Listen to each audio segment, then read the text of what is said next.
Hi everybody, welcome back to another episode of the Impact series hosted by 40. Today I'm delighted to be joined by Ulrich Pietsch, who is the co-founder at Ecolytics. So Uli, thanks very much for jumping on with me today. Thanks for having me, Michael.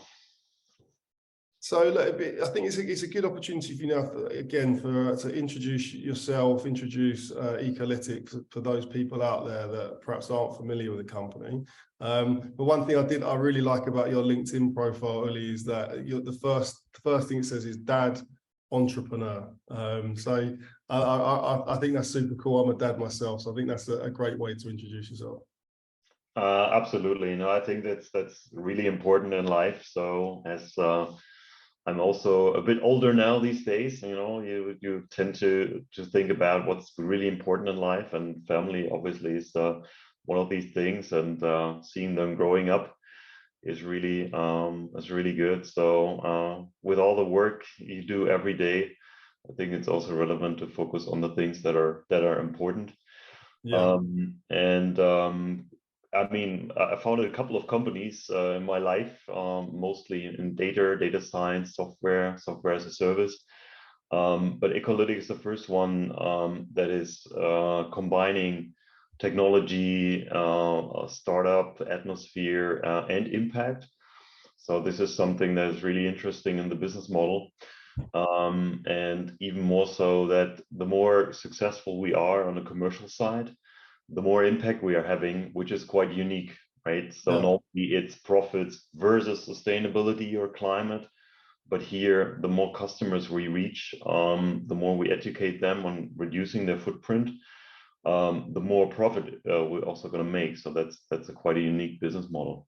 Yeah, indeed. Well, look, so for those people again that aren't too familiar with Ecolytic, I mean, look, just tell us a bit about the business model. So about the kind of the climate issue that you're helping to kind of solve, and obviously and your solution to that, and the impact that you're able to make.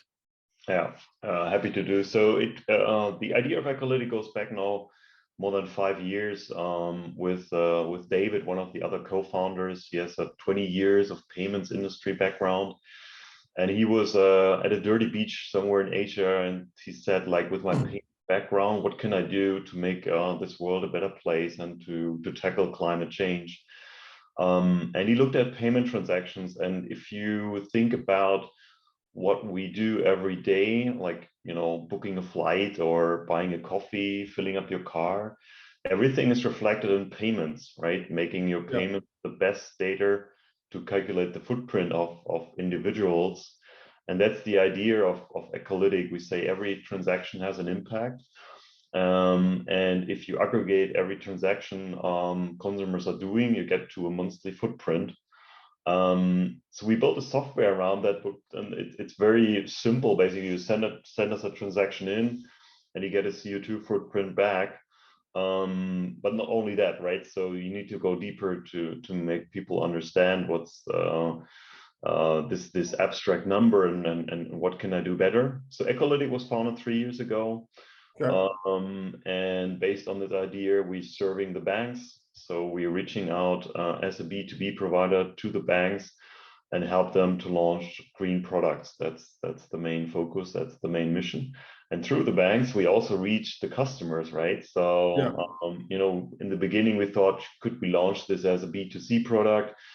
But how long does it take us to get to 100,000 or 1 million customers, right, or users?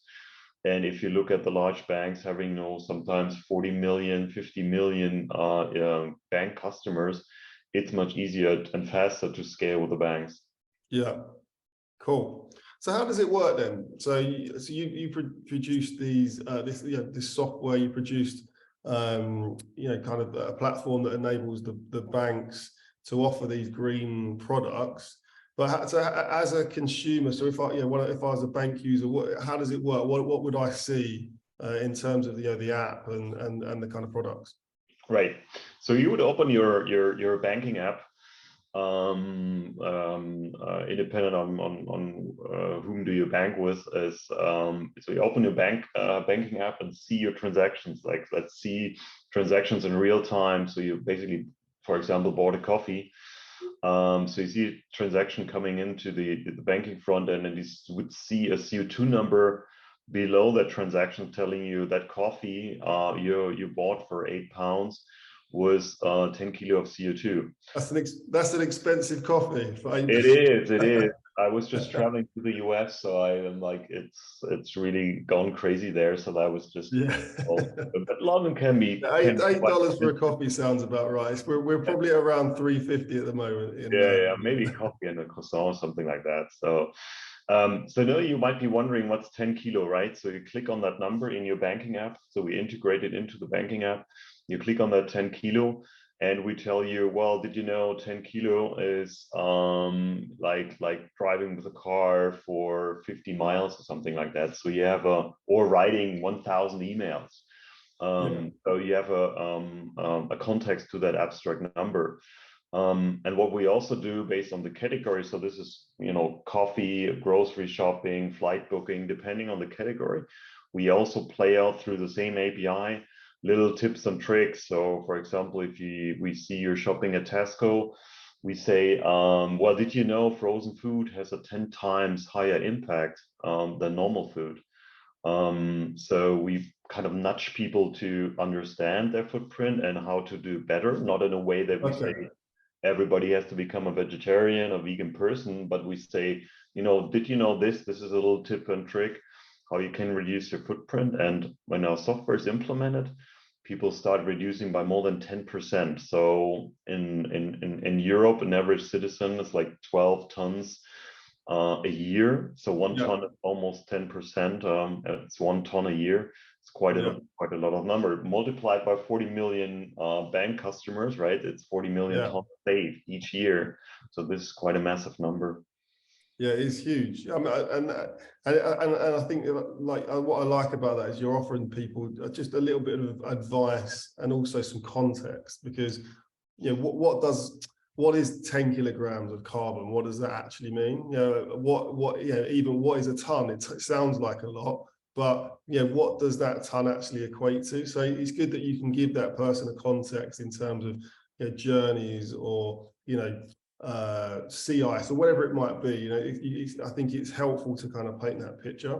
And I think one of the things you mentioned as well, I wanted as an alternative, was about flights, right? So is it more or less carbon efficient to fly at night than it is during the day? Yeah, well, we have all these little tips and tricks depending on the category. So there's a good example with flights, and I guess nobody knows it. It's basically that night flights emit twice as much as day flights in CO2. And that's because there's a scientific reason behind that. So basically the condensation triads in the air, they prohibit the Earth from cooling down at night. So they have a negative impact at night because the Earth is not cooling down.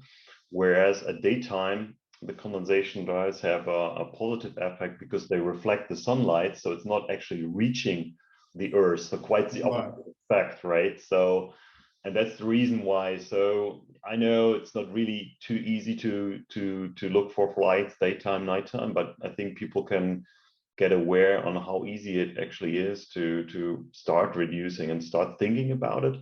And what we also see is that once people go down that, not call it rabbit hole, right? You never get out again. So you basically go deeper, right? So you start reducing and you never stop reducing. So, if you're on a reduced meat diet, you normally don't go back to a normal diet, right? So you rather go deeper. And that's what we can clearly see with our customers. They engage deeper. And the next step we're also offering in our product is basically to say, I booked that flight. I understand the day flight, night flight thing, but it's still 100 kilo of CO2. I want to offset this flight. So we also offering offsetting solutions on our marketplace with certified projects. So you donate a couple of pounds to a certified organization, and then you offset your flight or your monthly footprint to get climate neutral, right? Yeah. this is also possible. And basically, it's going back to bank products. So the banks can actually offer green accounts, green credit cards, offsetting options, or even investment options, right? The investment into sustainable ESG funds that are still to come, and we need more of these. But this is a consumer journey from, you know, getting the CO2 number, engaging, go deeper, reducing, offsetting, investing. It's a whole journey. Yeah, interesting. And is that, and so like to offset that, is that available within the app as well? So if you know you booked your flight, you can then you can offset via via the app, via your bank as well. Absolutely, absolutely. So we see everything in the banking app. So that's what the best point of integration is. That's where you go every day, and that's where it should happen, right? So, and we see that the banks that are really going with it, the opt-out rate of not using these features in a broad universal bank, not specific target groups, but just broad, is less than 5%. So less than 5% of the people say these features are not relevant for me. So 95% continue to use these features.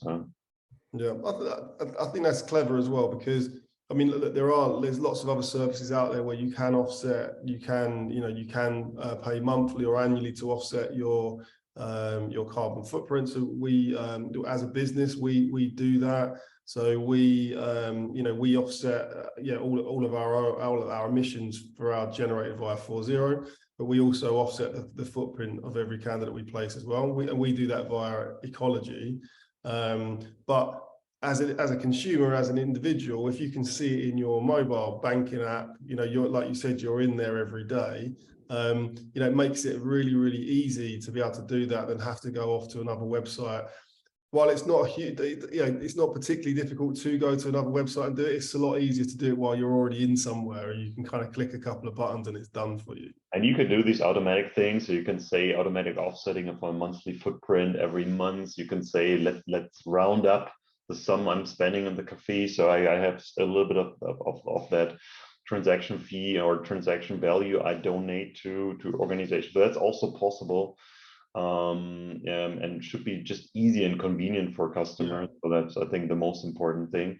But it's interesting how, it used to be like younger target groups, millennials that are really on it, but now we also see families going into that, affluent households. So these are really that care about them, like me, like a family, like a dad, so also caring about the next generation there. And it's quite easy through my banking app. It's also easy today to switch banks. So if there's a statistics from the UK study, that 1/3 of all customers, retail bank customers, would walk away from their bank if the bank is not offering these green products in the future. Right. So credit card. So 1/3, and it's getting really easy to change banks. So it used to be hard, but now these days it's really easy. So and this is something where we can say, well, the big ones need to move when they don't want to lose their customers. Well, I mean, the banks are already losing a lot of customers to challenger banks anyway. So I mean, I'm assuming I'm assuming part of your strategy is that you're working with the challenger banks. But are you able to kind of say some of the names of the banks that you are working with at the moment, some that are already using your software? Yeah. So there are some I can mention, not all, but some. We started indeed with the challenger banks. So there's one in Germany called Tomorrow, really sustainable and green challenger bank. A couple of others in the UK and in France. One of the major ones we're working with is, for example, Rabobank in the Netherlands. One of the leading banks there in the top 20. We are currently finalizing a deal with the top 5 in Europe. So that's also in progress. We have Tatra in Slovakia, which is part of the Erste Group in Austria. Also quite big banking group that said, well, we want to open this up to all of our users immediately. So they went in and they have 500,000 users now using the product. And we recently launched also in Canada with Van City. So I was going to get you to mention that, because I'd not heard of Van City Bank, but they're a great bank, right? Absolutely. So they're very close to all the core values we have of sustainability. They're a community bank. They're owned by their customers. So they basically tick all the boxes. And it was really the first Canadian bank that did it. So it's not one of the top 5, but it raised a lot of interest there. Also with the bigger ones, and North America is an interesting market as it's picking up now. It was a little behind in sustainability, but now it's clearly picking up, and the massive amount of users you have in the US or in Canada is just very interesting from our perspective. Yeah. Well, just on that point about Van City Bank, I mean, did you said before that they were the most sustainable bank in the world, or one of the most sustainable banks in the world? Is that right? That's right. When you look at their assets, at their asset structure, they're on position number 1 globally. That was in the report. The card we were launching together with them and Visa was mentioned in Forbes as the best credit card in 2023. That's also an interesting fact. We work quite closely with Visa, so that's helping us as a smaller company to get access to these giants out there. So and that's really helpful for us, and really going out also in direction of our vision, which is getting or reaching 100 million customers by 2025. So quite a big number, but if you look at these banks, having multiple millions of customers, I think it's absolutely doable. Yeah, I was gonna ask you about that. What does the future look like? Because I know we discussed that before. So 100 million users, 100 million customers by 2025. That is a huge number, isn't it? And that and so if we're saying that everybody can save around about a ton of carbon, that's 500 million tons of carbon. Is that right? Absolutely. So in the US, it's even more, right? So it's because the footprint in the US and Canada is higher, right? So it's 1.5 ton each customer. So it's even higher. But indeed, so that's basically before you do the offsetting. So offsetting investing would come on top. But this customer behavior will change. So we're changing the behavior of the customers towards a more conscious spending. So it's not actually about spending less, so that some banks are afraid, it's about like less spending. But actually, when you do conscious spending, it increases your spending, right? So we know Tesla is more expensive than a Ford. We know organic food is more expensive than normal food. So if you are on a more conscious spending, it's actually increasing. And what we also clearly see is that top of wallet, which is very important for the banks, is changing, because you have normal accounts, you have green accounts. What do? Like you move from your normal accounts, transactions to your and spending to your green accounts, because you have these features there. So it's changing the top of wallet there massively. And this is really interesting for the banks building the business case and sustainability. Overall, we see that this is a huge opportunity for the financial industry, right? So it's often seen as a threat and something where they need to invest. And it's true, they need to invest, but it's a huge opportunity, right? And not only our service, but in general, like climate change. I can go from car to the bus, but if the bus is still on diesel, the whole infrastructure needs an upgrade. And who's basically helping the infrastructure getting an upgrade? It's the finance industry, right? So and this basically closing the loop back to the banks then. Yeah. Amazing. Well, look, Billy, it's been fantastic having you on today. It's been really insightful and a lot of fun as well. So that kind of wraps up everything that we wanted to go through today in terms of this podcast, this episode. So it's been great to learn about Ecolytiq, your impact, and look, the headline 100 million users by 2025. So let's fingers crossed that you can reach those lofty numbers. Thanks a lot. And everybody can tell their bank to start doing this. That's easy. Consumers need to push things. Well, Uli, as I said, it's been a lot of fun, and I'm sure we'll speak again soon. Thanks a lot. Thanks, Michael.